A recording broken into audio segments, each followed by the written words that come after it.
देश में बड़े संवैधानिक फेरबदल की तैयारी हो रही है। क्या एक ही दिन में दो अहम संवैधानिक पदों से इस्तीफा महज संयोग है या इसके पीछे कोई बड़ा राजनीतिक संकेत छिपा है?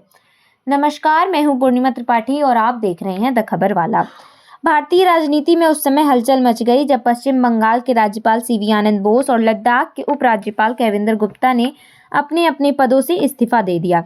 एक ही दिन में दो बड़े संवैधानिक पदों से इस्तीफे ने सियासी गलियारों में चर्चाओं को तेज कर दिया है।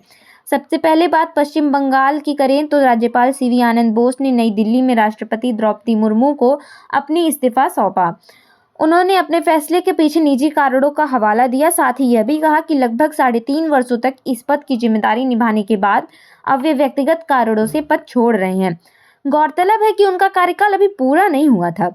ऐसे में इस्तीफे का समय राजनीतिक रूप से महत्वपूर्ण माना जा रहा है, क्योंकि पश्चिम बंगाल में आगामी विधानसभा चुनाव नजदीक है। चुनाव से पहले राज्यपाल का इस्तीफा कई तरह के राजनीतिक सवाल खड़े कर रहा है।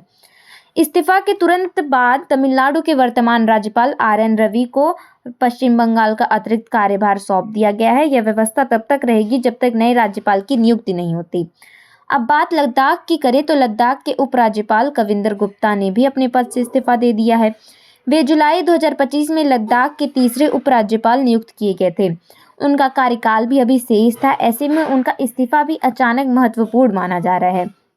एक ही दिन में दो संवैधानिक पदों से इस्तीफे आने के बाद यह कयास लगाए जा रहे हैं कि केंद्र सरकार राज्यपालों और उपराज्यपालों के स्तर पर व्यापक फेरबदल की तैयारी कर रही है।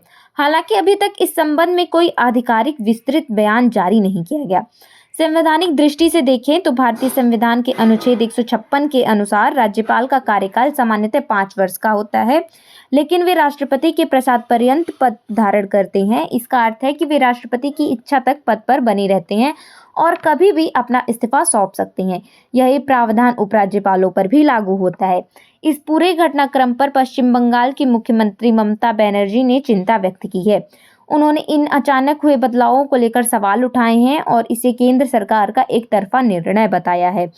अब सबसे बड़ा सवाल यही है कि आने वाले दिनों में अन्य राज्यों में भी इस तरह के बदलाव देखने को मिलेंगे। क्या यह सिर्फ एक व्यक्तिगत निर्णय है या किसी बड़े प्रशासनिक फेरबदल की शुरुआत? फिलहाल देश की राजनीति में इन इस्तीफों ने नई चर्चा को जन्म दे दिया है और सभी की नज़र केंद्र सरकार के अगले कदम पर टिकी हुई है। धन्यवाद।